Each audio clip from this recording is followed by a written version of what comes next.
The deadly air crash in the US on government diversity policies. The president made the claims without evidence during a press conference where he's claiming a confluence of bad decisions led to the deadly Midair collision.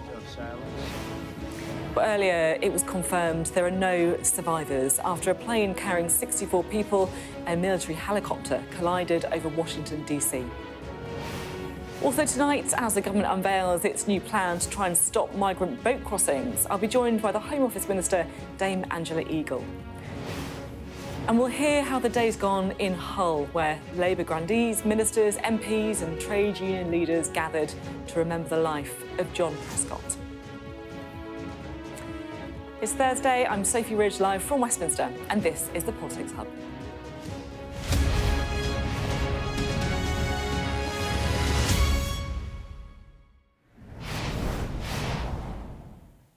Hello, good evening. Well, we start tonight with the story that's dominated the news today, a mid-air collision between a military helicopter and a passenger jet, which was landing at a Washington airport just miles from the White House. Well, a major investigation is underway, but all 67 people on board both aircraft have died. Despite the lack of definite information at this stage, President Donald Trump has already asserted his opinion on possible causes, including diversity employment targets he's trying to get rid of. Well, this hour, we're also due to hear from the National Transportation Safety Board that's leading the investigation into the crash, and we'll bring you that news conference live. But in the meantime, let's just take you through what we know. So the American Airlines jet took off from Wichita in Kansas, carrying 64 people. It turned to approach Ronald Reagan Washington National Airport from the south. But minutes before landing, air traffic controllers then asked it to land at a shorter runway, runway 33. Also in the airspace was a Black Hawk helicopter operating a training mission over central Washington. 3 people were on board. And at 8:47 p.m. local time, the two collided, crashing into the river below. US correspondent Mark Stone has our first report. In the skies over Washington, the moment of impact caught on camera. The horrifying collision between an American Airlines jet and a military helicopter over the nation's capital. Crash, crash, crash. This is alert 3. Crash, crash, crash. This is alert 3. Air traffic control radar captured the moment the paths of the two aircraft crossed. Hundreds of emergency personnel were called into action. Teams from DC, from Virginia and from Maryland converging on a freezing night on the banks of the Potomac. Divers spent the night in the frigid water of the river, scouring the area for survivors. It was at this stage a rescue, but given what the cameras had caught, a rescue based more on hope than expectation.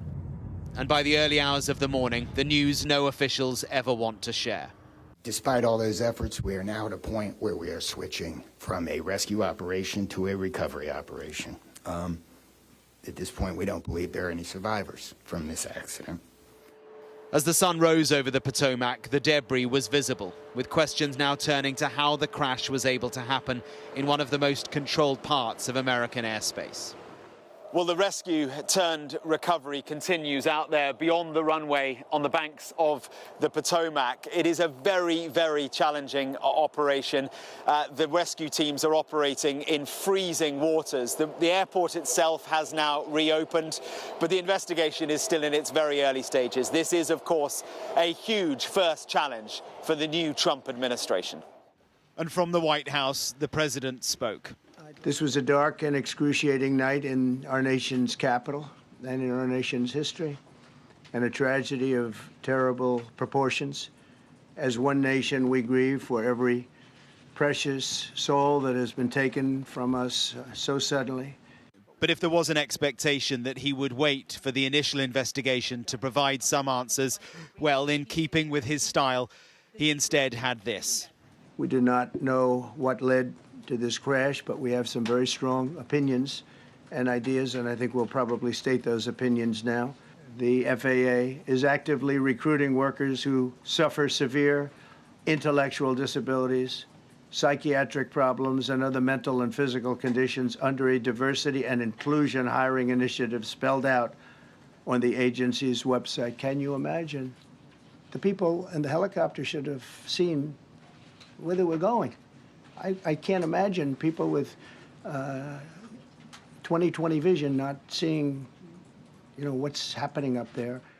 The conjecture from the president will be in stark contrast to the methodical investigation that is already underway. Experts at the scene alongside the recovery teams, all as the search for those who died continues along a debris field that is widening with strong currents and winds. It is America's worst aviation accident in over 2 decades. Mark Stone, Sky News in Washington. Well, let's go to Washington now, where we can speak to our US correspondent James Matthews, who's waiting to hear from that briefing from air crash investigators, which we're going to bring you later on this hour. James, what are we anticipating? Details, Sophie, I suppose, about the early stages of the investigation. This is a recovery effort. And, as I look out onto the Potomac from this Terminal 1 at Ronald Reagan, Sophie, things are much slower. I was here last night. Right now, there is a steady process of recovery of victims and of wreckage that will form the heart, the core part of investigations as to a cause. But the sun's out. It's calm on the Potomac. Last night, it was black. It was freezing. There was wind. The water was choppy. The conditions could scarcely have been worse for a search and rescue effort. Not just in terms of finding survivors potentially, but also getting to them, the time it would have taken to get the inflatables to the wreckage that was upside down in 2 meters of water, to get the helicopters up, to have eyes on and try to get a sense of what had happened and where people potentially were. It was chaotic, the kind of chaos that comes on these occasions with these kind of incidents. And of course, we got that news earlier this morning that there were no survivors. So the process is being worked through. It will take days, if not weeks, to try to establish the cause, what physically went wrong. A diving team has located one of the 2 data recorders, the so-called black boxes. So they're looking at the hard, fast evidence. Donald Trump, of course, has rather widened his view. You heard it in Mark's report, jumping in with 2 feet into the politics of tragedy, pointing the finger at Obama, at Biden, at DEI hiring of air traffic controllers on their watch, talking about diversity being a factor in all of this, reciting some of the hiring rules as he would have it, talking about how there should be a hiring of people with epilepsy, psychiatric disability, dwarfism. He ran through, a list of the kind of hiring criteria. It was quite bizarre on occasions. According to Donald Trump, he said you would have to be a natural genius to be an air traffic controller, talking about the stress of the job, people whose lives are shortened because of stress, because there's so many planes coming into the one target. It's a busy airport here. He spoke about an hour of anguish for our nation. In terms of a cause, bear in mind he's the President of the United States, who will presumably have somebody in his ear telling him what had gone on. He appeared to blame the pilots. He spoke about the helicopter pilots. He said, you had a pilot problem from the standpoint of the helicopter. It was a cold, clear night. The plane had lights blazing. Spoke about how he'd seen that from the Kennedy Center videotape, which we've all seen, of course. We had a situation where the helicopter had the ability to stop, he said, to go up or down or to turn. And he spoke about the helicopter making a slight turn by the very end. But by that time, it was too late. Something else he said that was news, Sophie, was in terms of the victims. He said a number of countries were involved. We know Russia is one of them. He said that in due course we would learn which countries and, of course, get IDs for the fatalities.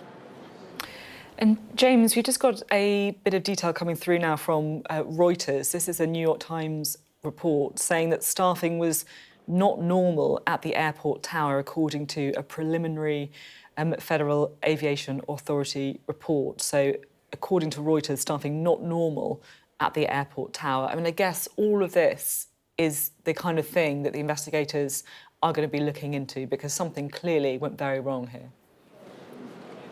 Yeah, that's interesting, Sophie. That will be question number one at this news conference, which is due to start in 35 minutes' time. What does not normal mean? Does that mean there were fewer people in air traffic control? Does that mean the grade, the quality, the level of experience was reduced somehow? I mean, we know we have a situation where a Black Hawk helicopter with experienced people on board was on this training flight. The plane had been told to aim for the shorter runway. They'd asked the pilot, can you actually make it to the shorter runway? The word had come back from the plane, yes, we can. And then we see from the flight tracker that there was indeed a deviation in the plane's path. So that's the question, isn't it? What prompted air traffic control to say to the plane, can you make a change? And what precautions were taken to avoid that plane connecting with the Black Hawk? So many questions. I think this NTSB press conference, they won't be able to answer everything, but that's an interesting point about experience, you know, the kind of headline findings today, just hours after what had happened. Presumably that's what we will get, and that will give us a sense of where the longer-term investigation is going to go. James, thank you very much indeed. James Matthews there reporting on the air crash disaster that has happened today. That New York Times report saying that staffing was not normal at the airport tower. As James was saying, it's still not really clear what not normal means, but lots of pressure, of course, on that news conference that we will bring you later on this hour. Well, in the meantime, our data and forensics correspondent Tom Cheshire has been looking at the flight data showing the moments leading up to the crash. The investigation will determine what caused this collision. But here's what we know about what happened from publicly available data. We've plotted the latitude and longitude and the altitude data from the passenger jet and the helicopter to show the routes that both aircraft took. You can see them here in green and blue for the passenger jet and red for the helicopter. Now, by 8:34 p.m., the jet had completed its descent to 4,000 feet and was circling back to approach Washington, D.C. from the south. As it completes that circle, it starts its final descent and began following the path of the Potomac River north to the airport. And the majority of planes arriving into Reagan Airport on that day did so on this runway on the left, but the plane was given permission to approach runway 33, the diagonal line here. Now, this airspace is often busy with helicopters, including the US military Black Hawk, which was on a training exercise. And this map shows the routes helicopters are supposed to take over the Baltimore-Washington area. In some places, helicopters are told to fly no higher than 200 feet, but in others, they can go up to 1,500. And it appears the Black Hawk helicopter took a standard flight path down towards Haines Point and past the airport. Now, the helicopter that is up here in red, it was flying lower and heading south. And air traffic control was aware how close the two aircraft were, asked the helicopter whether they could see the plane, a model of jet called CRJ. Pass 25, get the CRJ in sight. Pass 25, pass behind this CRJ. Did you see that? But again, this is busy airspace. There is a larger jet preparing to land behind the American Airlines plane, a potential distraction on the runway that is more commonly used. And at 400 feet of altitude, 140 miles per hour, the flight tracking stops, the moment of collision. CCTV footage shows a flash of light in the sky at 8:47 p.m. local time. Immediately, air traffic control asks other planes for assistance. Blackjack 3, do you have any kind of like searchlight or maybe anything on board that would help shed some light at the east end of the field? It's over the top, head towards Anacostia, and I'll call you back. Muscle 1-3, do you have any kind of searchlight on board? Around 10 minutes later, boats are already on the water. This shows marine traffic in the area at the time. Scouring the dark waters of the Potomac, they quickly located the plane wreckage. And at this stage, it was still a search and rescue mission. A few hours later, it became a recovery operations, as officials said there were no survivors. And questions will focus on the helicopter in particular, whether it was in the right place, at the right altitude, and if not, why not? But disasters like this rarely have one simple cause. Tom Cheshire reporting there. Well, we heard from James Matthews waiting for that National Transportation Safety Board briefing, which is due to happen at 7:45, and we'll bring that to you live. Now, the plane and helicopter collision in Washington is sure to feature in tomorrow's newspapers. We'll have our extended press preview from 10:30 this evening with tonight's news and tomorrow's headlines. Joining us will be the CEO of the pro-Europe think tank Best for Britain, Naomi Smith, and the Times columnist and leader writer Sebastian Payne. Now back to the UK, and the government today announced the details of legislation designed to tackle the smuggling of migrants across the Channel. Among the measures, new criminal offences, trying to target people smugglers. Well, Ali Fortescue is here with us. So there's been a bit of a spat in the Conservative Party that we can come on to in a minute. But firstly, just set out the details of what this is all about. Yeah, so I think the most eye-catching kind of new stuff here is, as you say, there are like new criminal offences. So one of them is around endangering lives at sea. And we were giving some quite extraordinary examples by the Home Office today. One was, for example, if someone holds a baby off the side of a boat and to stop people getting in that boat or to stop the boat being rescued in French waters, that would be something that could be prosecuted for up to 5 years. Also, powers to seize migrant phones. That's something they're going to do. So if a boat arrives, they'll be able to take people's phones off them, and that should help them to find people at the start of a smuggling network. And also acts in preparation of smuggling. So, for example, that would be something like buying parts of a boat, and you could go to prison for up to 14 years. So I think those are the kind of the newest parts of what we're seeing today. But, I should say most of what was a Conservative migration bill has been completely repealed, but some quite interesting parts have been kept, and parts that were criticised by the Labour Party previously. So, for example, the ban on migrants claiming modern slavery protections. You'll remember that being quite controversial, including Jess Phillips, now Home Office Minister, was really critical of this. This meant that people could claim modern slavery as an exemption, basically. That's been watered down quite a lot. It'll only apply in certain circumstances, but it is still in the bill. Also, powers to detain child migrants. Amnesty International have called that rank hypocrisy. But the government, of course, say, they need to smash the gangs. This is part of how they do that. The other question, Sophie, is like, how are we going to judge success? We were asking them about that this morning. They haven't said where they want the numbers to come down to. We don't have quite a tangible target like we had with Rishi Sunak stopping the boats, even though they didn't achieve that. The Home Office all saying to me they don't shy away from the fact they want to bring the numbers down by the end of Parliament, but down to what? Yeah, it's something that so many parties have been grappling with, isn't it? The increasing number of people who want to come to Britain, who will do it by any desperate means. I mean, you're talking there about people holding babies over the sides of boats. And it's not just the Labour Party grappling with this, it's the Conservatives as well. What's been going on today? So I think it's fair to call this, blue on blue, I think. Yeah, I think so, So this, I should say, this is about migration broadly. It's not just small boats.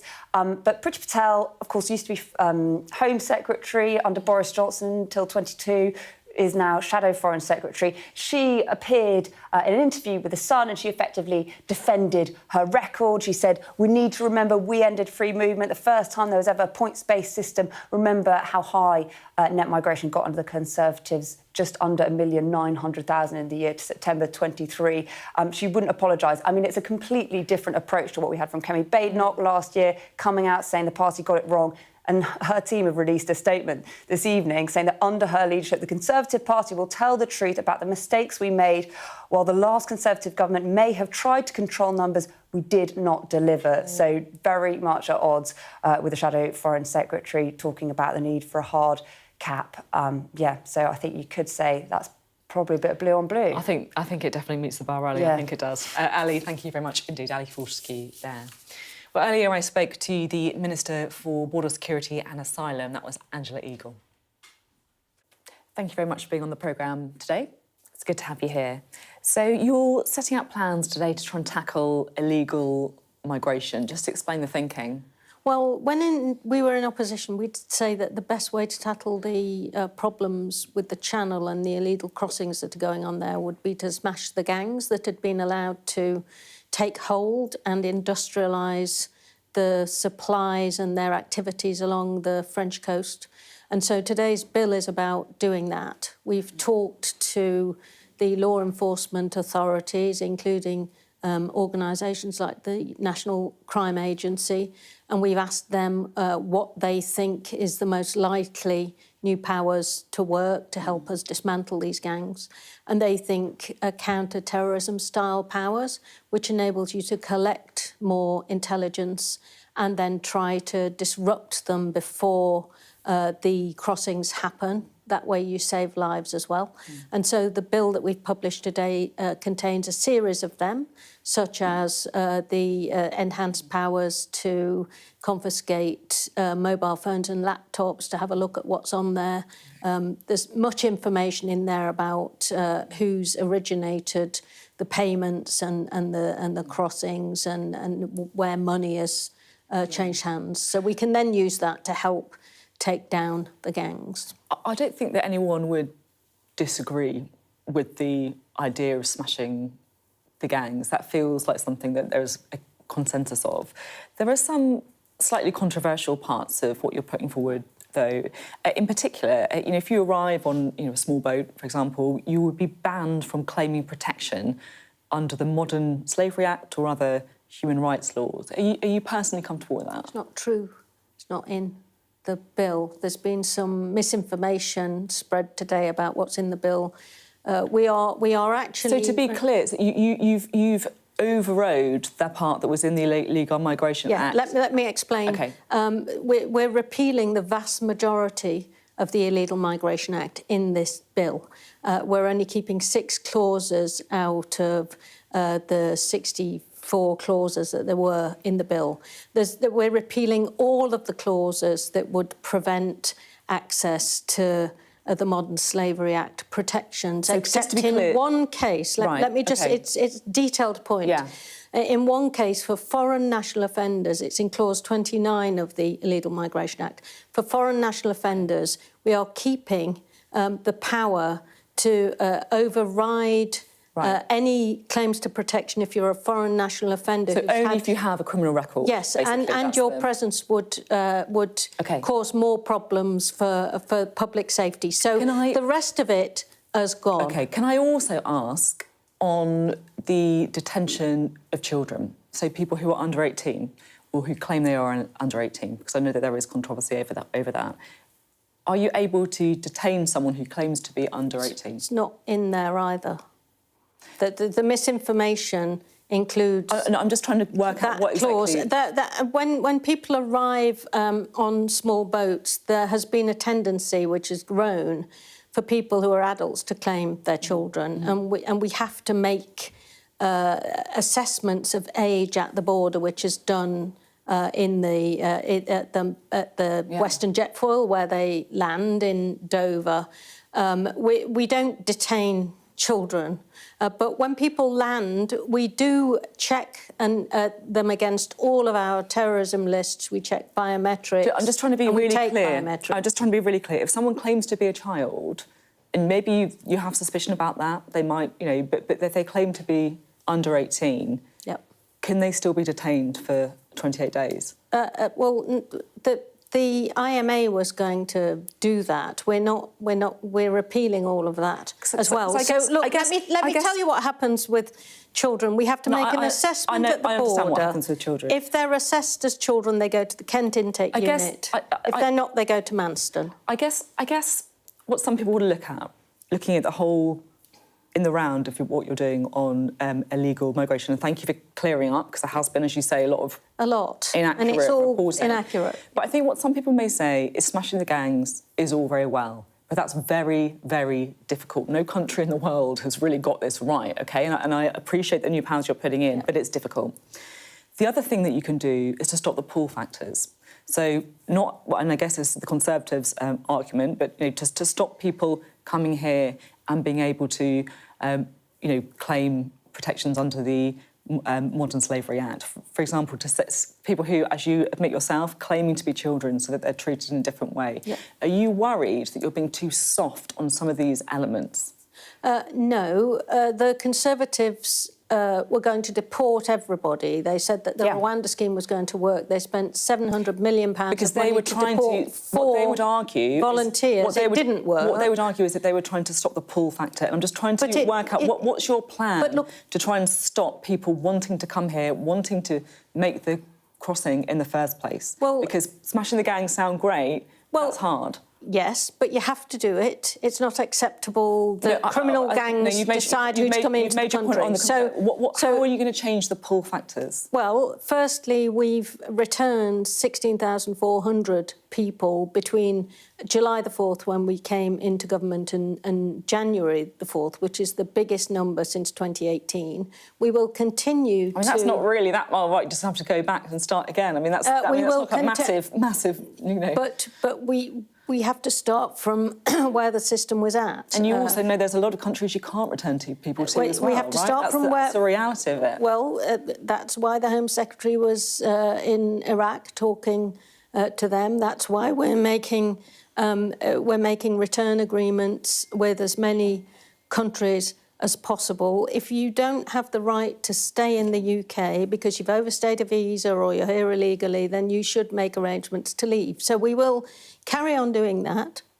And we will also ensure that we are doing much more enforcement of the labour market rules. So we've had a 32% increase in visits to work premises to check on people's bona fides, whether they're able to work. We've made a 20% plus increase in arrests of illegal workers, and we will deport people who are working illegally. So we will enforce the rules much more than they have been enforced, and we will dismantle these gangs, partially using some of the powers that we have published in our bill today. We will also pursue the financial gain that the gangs have made, and we will look at the supply chain to stop it being practical for them to bring to bear boats and engines at the Channel. Can I ask one final question on this?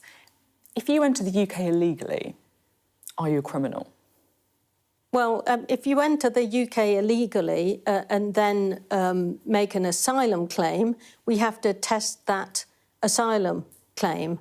And the last government, government did this, and they granted asylum to many people who claimed who entered illegally. So is the answer no? Then? Well, look, it's against the law to enter the country illegally, and we arrest and deport people who have, particularly at airports, for example, if they haven't got the right papers, they can be deported straight away. So we have to enforce the rules. The people that decide who comes into this country have to be us, and that has to be democratically accountable. It can't be a load of people smuggling gangs who are violent and making money by putting people's lives at risk in the Channel. OK.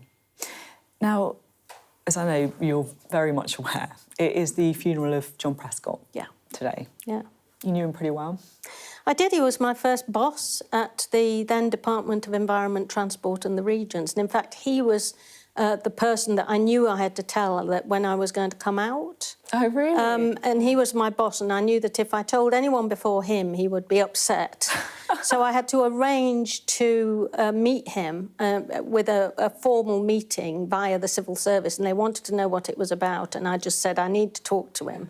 And I finally got a meeting with him, 15 minutes they gave me. 15 minutes. And I told him, and he went, tell me something I didn't know already, love.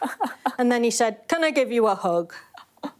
That's wonderful. That's a wonderful story. And I think that actually does capture an awful lot about the man as well. He was a great man, and he didn't always get his words in the right order, but we always knew what he meant. Yeah, that's right, that's right. Is there a particular kind of memory that you'll have of him as well? I'm sure that meeting, the 15-minute meeting, that probably didn't go on quite that long in the end.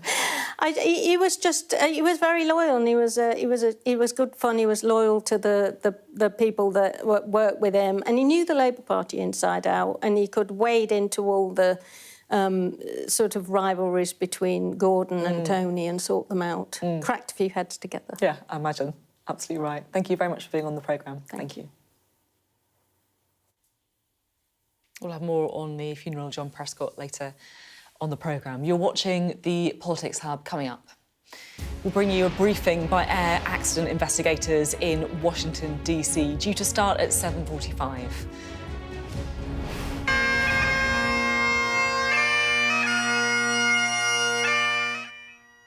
But next, the Prime Minister and predecessors have gathered in Hull for the funeral of the former Deputy Prime Minister, John Prescott.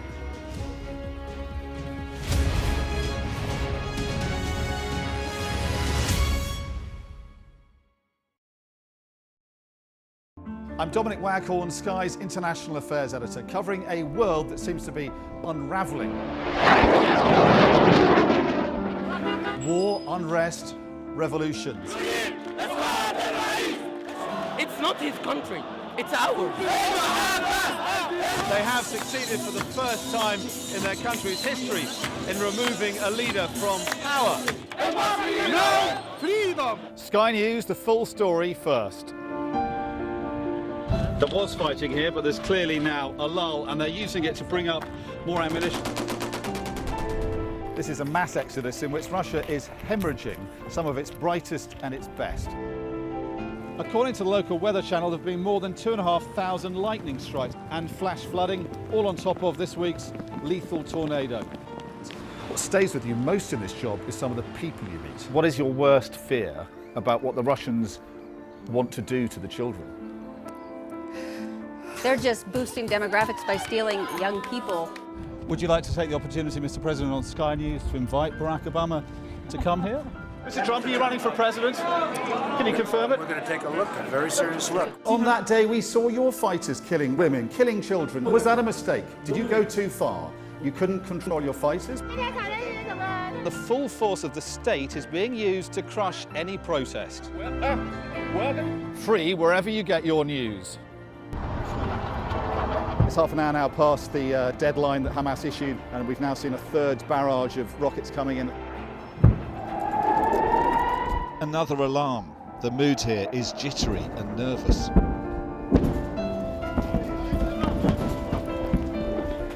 We're seeing the world get more and more divided, and it's our job to try to make sense of it all. Weeknights on Sky News. This is your chance. Tell people. Welcome to the Politics Hub. Our police force has apologised. If you want to find out about Grimsby, you come to the docks. I'm live in Jerusalem. Are you not concerned that that could lead to all-out war? Hello there, good evening. There are fears of an upsurge in violence. What's at stake here? You are watching the press preview, a first look at the front pages as they arrive.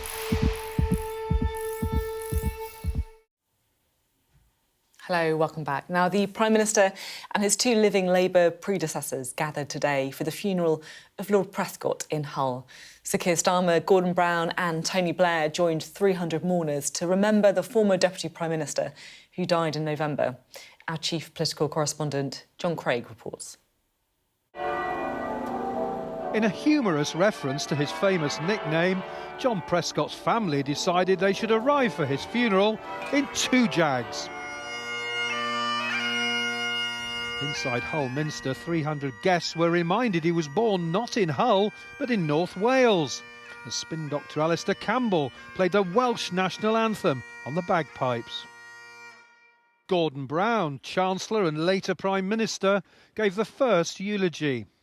We extend our condolences to Pauline and to the family, and we celebrate a life well lived, a life lived to the full. A life that touched the lives and changed the lives of millions who may never have met John, but are today better off because of him. Then it was Tony Blair's turn to pay tribute. John was guardian of the party's conscience, but it's important to remember he was also its educator. Our relationship would never have worked had we been 2 peas in different pods. The current Labour Prime Minister, Sir Keir Starmer, read a lesson. Some went out on the sea in ships. They were the merchants on the mighty waters. Followed by another Deputy Prime Minister from a working-class background. Swerving east from rich industrial shadows and traffic all night north. Guests here have described this funeral as a gathering of the Labour clan. All the leading figures from Tony Blair's time as Prime Minister have been here. Politicians past and present added their tributes. By dint of his own character, pulled himself up by his bootstraps and never forgot other people. Great character, larger than life, the conscience for the cabinet. He made a real difference, but he also made sure new MPs like myself were welcome to Parliament. John Prescott, it was claimed, will be remembered for fighting for what he believed in. John Craig, Sky News, Hull. Well, I was able to catch up with John just before coming on air. John, how's the day been?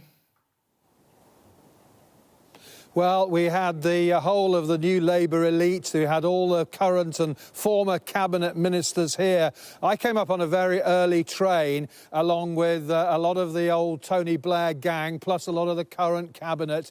Labour's chief whip, the government chief whip, Sir Alan Campbell, said to me as the train pulled into Hull, if this train had crashed, we could have lost our majority. There were so many Labour MPs on it and politicians. But I saw when they all arrived here, for example, from the old Blair cabinet, Blunkett, David Blunkett, Alan Milburn, Jack Straw, who I think you saw in my report, also people like Jeff Hoon, and then the Metro mayors, Andy Burnham, Steve Rotherham, and trade union leaders like Mick Lynch and Dave Whelan, Mick Lynch from the RMT and Dave Whelan from the CWU. Two Tories, Graham Stewart and Sir David Davis, but they're from constituencies near here.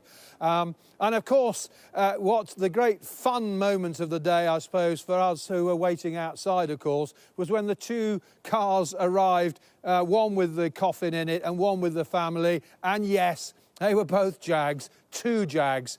So I think that'll be an image that people will see in the newspapers tomorrow. Certainly, we were told it was an idea of the family. John Prescott's last joke, if you like, as he goes to the great cabinet room in the sky. But they were very glowing tributes, as you might expect, from Tony Blair and Gordon Brown. Alistair Campbell played the bagpipes. Oh, I'm not a massive fan of bagpipes, I have to say. He played the Welsh national anthem. But and afterwards, when we talked to people, I think, to be fair, it was a fitting send-off. I mean, people here thought, the people, Labour veterans, if you like, it's the biggest Labour Party funeral, really, since John Smith back in 1994. And, of course, that led to Mr Blair, as he then was, becoming Labour leader, the death of John Smith, and then John Prescott becoming his deputy. There were various anecdotes told during the service about the irascibility, I suppose, of Mr Prescott, as he then was. I mean, I had plenty of, shall we say, run-ins with John Prescott over the years. I have to say, though, last time I saw him, he was charming, friendly. I read that Peter Mandelson said that last time they met, it was all kiss and make up. So clearly, in his last months, if you like, John Prescott was keen to sort of patch up a few things with old foes like, I suppose, Peter Mandelson, and I'm probably included in that as well. Yeah, you've been telling the story this week, haven't you, John, of when he chased you around with a pork pie? Oh, yes, that was the Labour Party conference, Brighton, 1995. That was actually to do with a dispute with Peter Mandelson over who was going to do an interview. I was political editor of the Daily Express at the time. We splashed the story, and not only did he stand on the platform, his last speech, when he used to do his Les Dawson routine on the Friday morning or the last day of conference, he wanted to present me with a pork pie. Lies, lies, porky pies. He came into the press room with a Sky News crew, actually, and tried to present me with this pork pie. And after that, every time he saw me for ages and ages, he used to say, "It's the pie man, the pie man." He had nicknames for everybody, all sorts of nicknames for people. I was the pie man. Love it. So many fond memories of John Prescott, a giant of the movement. John Craig, thank you very much indeed. John Craig there, reporting from the funeral of John Prescott.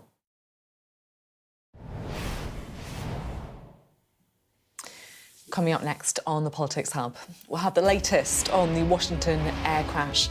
We'll be speaking to a former RAF helicopter pilot. He's an expert at air collision avoidance. And also, of course, that reminder, we are expecting a briefing from the crash investigators coming up shortly.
Hello, welcome back to the Politics Hub. Well, let's go back to our main story now, the Washington air collision. So we're expecting shortly a briefing from air crash investigators. But in the meantime, we can speak now to Paul Kennard, a former RAF pilot, a specialist in mid-air collision avoidance. Great to have you with us. Thank you for being with us. We're awaiting, of course, the news conference where we may get a few more answers to what happened. But what's your initial assessment from what we do know already?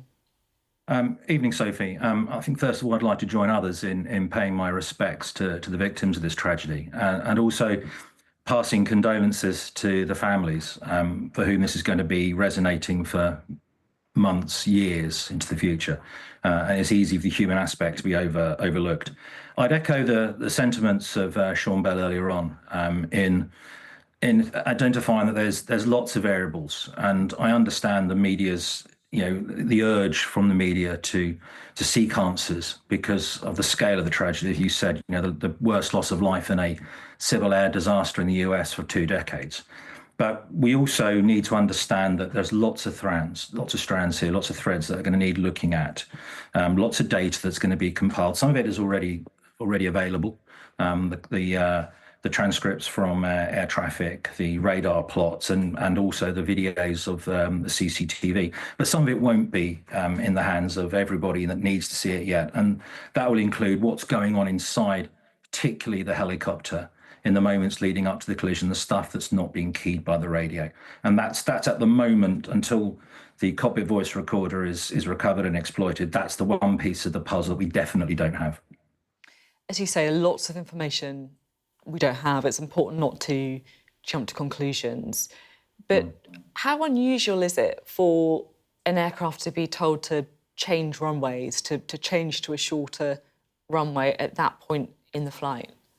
That's probably something you'd have to ask a fixed-wing pilot. As a helicopter pilot, runways are almost irrelevant. But on a busy airfield like National, and I've been in Washington, I've flown in and out of National several times as a passenger, I've seen the rate of flights that are in and out of that place. And I think the type of aircraft that use National, they're not the largest aircraft you'll find out there. They're often the regional aircraft like the CRJ. And I think for traffic reasons, for trying to keep the smooth operation of an airfield, a busy airfield like National, like Reagan, underway, I don't think it's unusual for aircrew to be offered or to be requested to take a runway change at relatively short notice. There's nothing too unusual in that. It certainly happens reasonably often in aviation, and it's part of what pilots do, adapt to what air traffic need. And then you're saying there about how it's a busy airport, which obviously makes sense when you think about where it is. Lots of aircraft going in and out. Then you have the military helicopter that's in the mix too. How much are these, different systems, different types of aircraft, how much are they talking to each other? Is that the issue here? Well, obviously we don't know what the issue is. There are, of course, there's lots of electronic measures in a helicopter. There's collision avoidance systems. There's the radar traces that we've seen. There's looking out of the window, which is the Mark 1 eyeball, is the primary means of collision avoidance as an aviator. There's lots of safeguards. Aviators will talk about a Swiss cheese model, which is lots and lots of blocks stopping an accident from happening. And then sometimes you just get unlucky and the holes in the Swiss cheese line up. I think that's where I think the cockpit voice recorder of the UH-60 will be important. It'll give us an understanding of the crew's workload at the time of the incident. It'll give us an understanding of where their priorities were inside that cockpit and where they were looking in the seconds running up to the impact. But no technical countermeasure is perfect. There was an accident a few years ago between 2 US Air Force aircraft, transport aircraft, at night over a drop zone, both of them supposedly operating with TCAS, and they had a mid-air collision because one part of the system on one of the aircraft had a failure, and they had not looked out the window at the right time. So no system is foolproof. In Jurassic Park, the dinosaurs, life can always find a way. In aviation accidents, sadly, human factors and others seem to find a way to invent the same accidents happening in a slightly different way.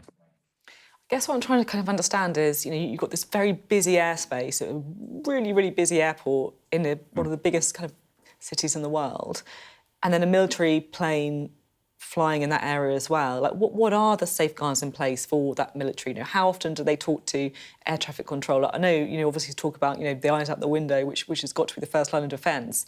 Yeah. But for someone who's not an expert in this like me, surely there must be lots of safeguards in place, or are there not? So there's plenty of safeguards. So one of the primary safeguards, and your analysis, your data analysis brought this up a bit earlier on, which is standard routes, standard heights. We have them through London.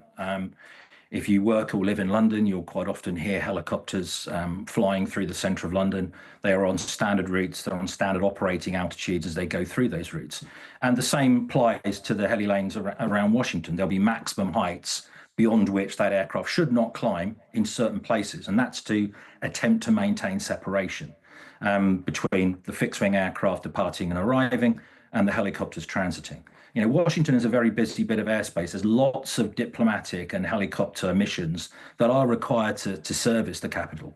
You know, not just HMX-1, the presidential flight, but what looks like this comes from a priority air transport mission, which is a fleet of helicopters that are used to transport VVIPs, particularly military VVIPs around Washington. They have to be there. The coordination is there. But sadly, sometimes all the barriers you put up are circumvented by dumb luck or fate. Yeah, this is it, isn't it? It is extraordinary once you think about it in that way. We are moments away, we believe, from the news conference. As soon as that happens, we'll, of course, go to it. But you will have seen, I think, the comments made by Donald Trump, who has blamed diversity hiring for the crash. I'm not sure if you have any comment to make on that at all. That's a potential minefield. What I would suggest is that I've flown with lots of people over the years from a very diverse set of backgrounds. Not one of them has had their eyesight or their judgment affected by their particular ethnic or gender considerations. Yeah, and as you say, we're still kind of waiting to get all the information through. He didn't present any evidence at all for the claim he made earlier. As we're awaiting the news conference, what are the particular questions that you would like answers to? I think, you know, again, I remember being in LA when Kobe Bryant had his accident, and there's lots of really, you know, questions. You know, I looked out the window and saw fog and thought, he's probably flown into the hill with fog. You could look at this, and any number of helicopter pilots, and I've seen some already, have said this is what's happened. For me, it comes down to if we can salvage the cockpit, not the cockpit voice, the cockpit voice recorder, which will have the intercom, not just the radio chat between air traffic and the relative aircraft, and get an understanding of what that crew were doing, what they were looking at, what was their priority in those final few seconds. And I think that's the nugget of information that hasn't been released yet. And I think that may well give us some clues as to why this tragic accident happened. There's been some reporting from the New York Times that the staffing at air traffic control was not normal at the time. And obviously we don't know what not normal means, whether it's experience, whether it's numbers. That's all we have at the minute. I'm sure it will be the first question to be asked at the news conference. But just how important is air traffic control being run correctly? Well, it's absolutely fundamental to the safe conduct of aviation, especially in the immediate environs of an airport. The FAA have done surveys, and I've been party to surveys done in the UK as well about aviation accidents, particularly mid-air collisions. And the majority of mid-air collisions happen in the vicinities of airports, which is, if you think about it, it's absolutely logical. It's where most of the aircraft are. It's where most aircraft are taking off and landing. They're co-altitude. They're forced together. So air traffic has an absolutely vital role to play in separating in the smooth running of an airport. After all, 99.999% of the time, their concern is getting aircraft on and off the ground on time or as close to time as possible and safely. You can't do that sort of activity without a fully compliant and an experienced air traffic organisation. They're vital. OK, I'm going to jump in now because we are seeing some movement out at the news conference. Let's have a listen in to hear the very latest from them.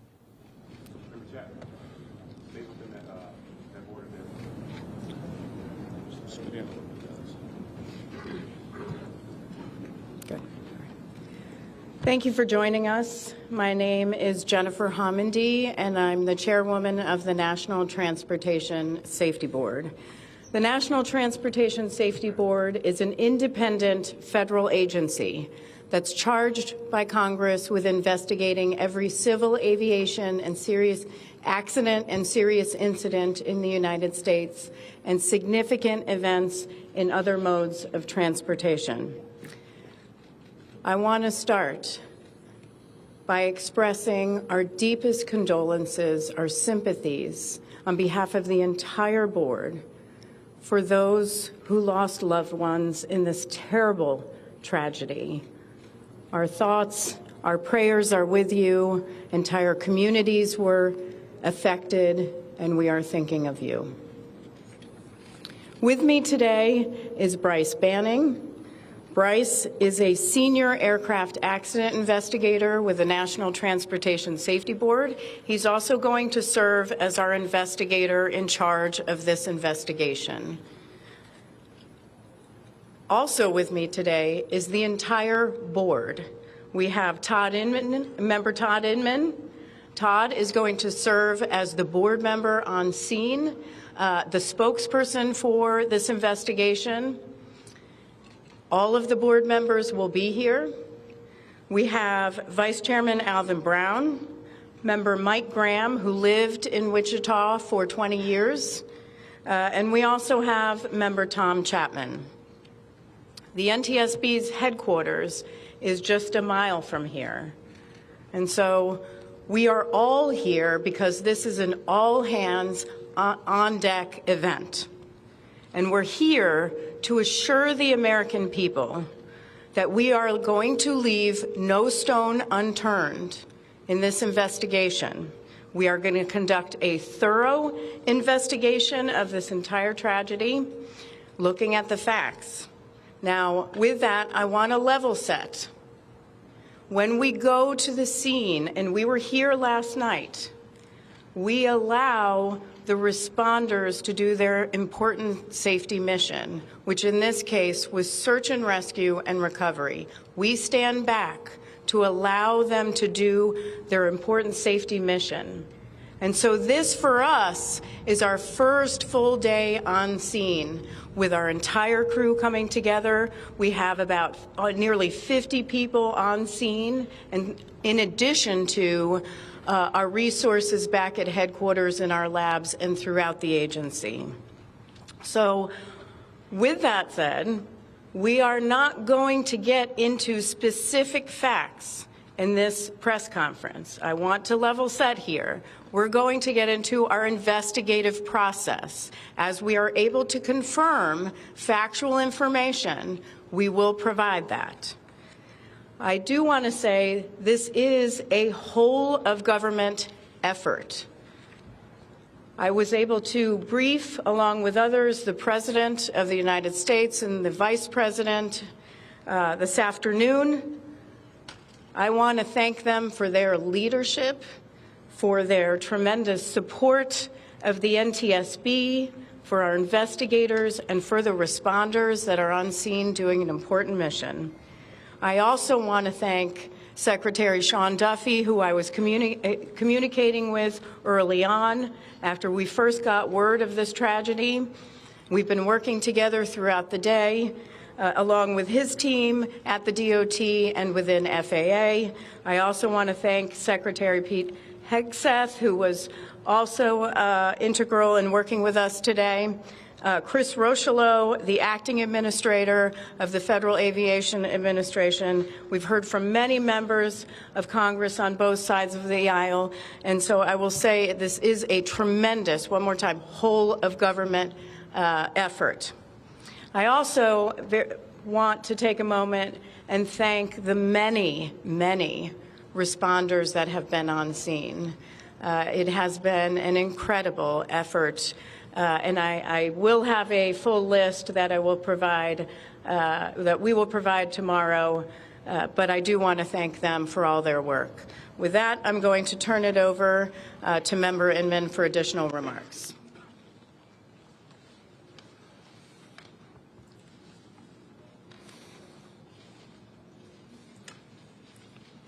So today is our first full day on scene. Our investigative team will be on scene as long as it takes in order to obtain all of the perishable evidence and all the fact-finding that is needed to bring us to a conclusion of probable cause. Our mission is to understand not just what happened, but why it happened, and to recommend changes to prevent it from happening again. Since we're just beginning our investigation, we don't have a great deal of information to share right now. We will keep you informed by giving regular updates as we learn more. Our intention is to have a preliminary report within 30 days, and the final report will be issued once we've completed all of our fact-finding and investigation. Now, we will not be determining the probable cause of the accident while we are here on scene, nor will we speculate about what may have caused this accident.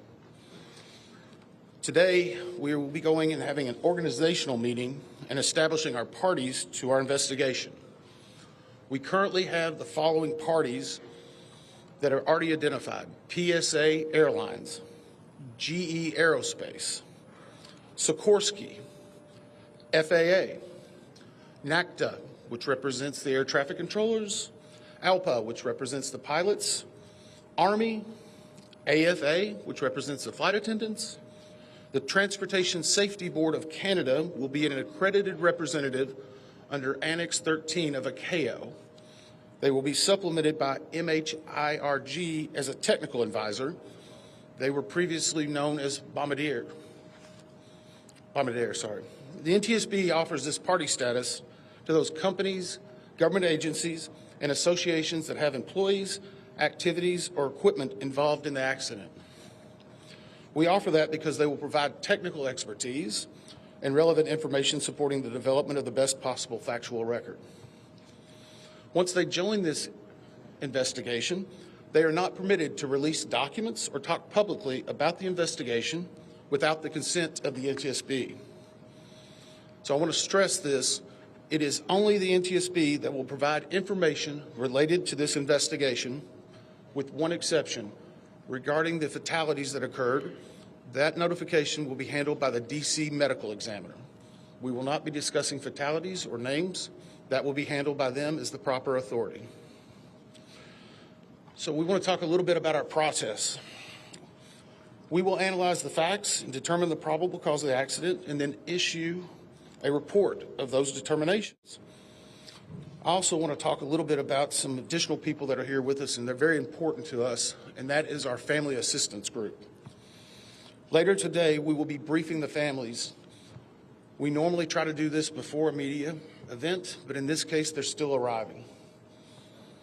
Our family assistance specialists are already working closely with local officials and others to help assist them in their efforts to support everyone that's affected by this accident.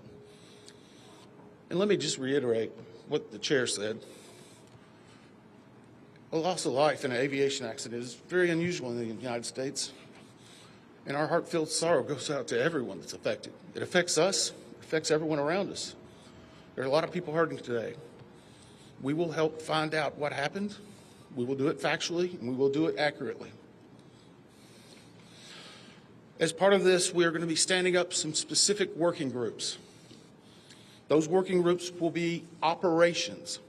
They will be looking at the history of the accident flight and crew members' duties for as many days before the crash as appears relevant. We will be forming a structures group, which will be the documentation of the airframe wreckage and the accident scene, including calculation of impact angles to help determine the plane's pre-impact course and altitude. We'll have a power plants group. They will do the examination of the engines and the engine accessories. We'll have a systems group. They will study the components of the plane's hydraulic, electrical, pneumatic, and associated systems, together with the instruments and elements of the flight control system. We'll have an air traffic control group. They will do reconstruction and review of air traffic control systems provided to and including acquisition of pertinent flight track surveillance information, what you might typically think of as radar or ADSB, along with controller pilot communications. We will also have a survival factors group. They will be doing the documentation of impact, forces and injuries, community emergency planning, and all crash and fire rescue efforts. Also, due to the unique nature of this crash, we will be having a helicopter group as well.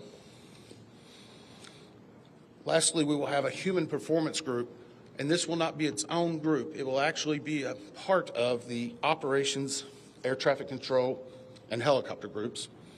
They will study the crew performance and all before the accident factors that might be involved in human error, including fatigue, medication, medical histories, training, workload, equipment design, and work environment.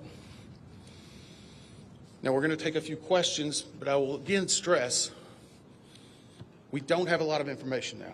We will continue to gather that. We will try to release it as we can, but we will only talk about the facts of the case that we know right now. I'm going to ask, we're calling a few people. I'm going to ask that you state your name and affiliation. James Matthews from Sky News. So we've heard from President Trump today talking about DEI hiring policies within the FAA and associating that with the cause of this accident. What do you say to that? Well, unfortunately, I didn't hear the remarks. I was briefing House and Senate members, but I believe, Chair, would you like to take that?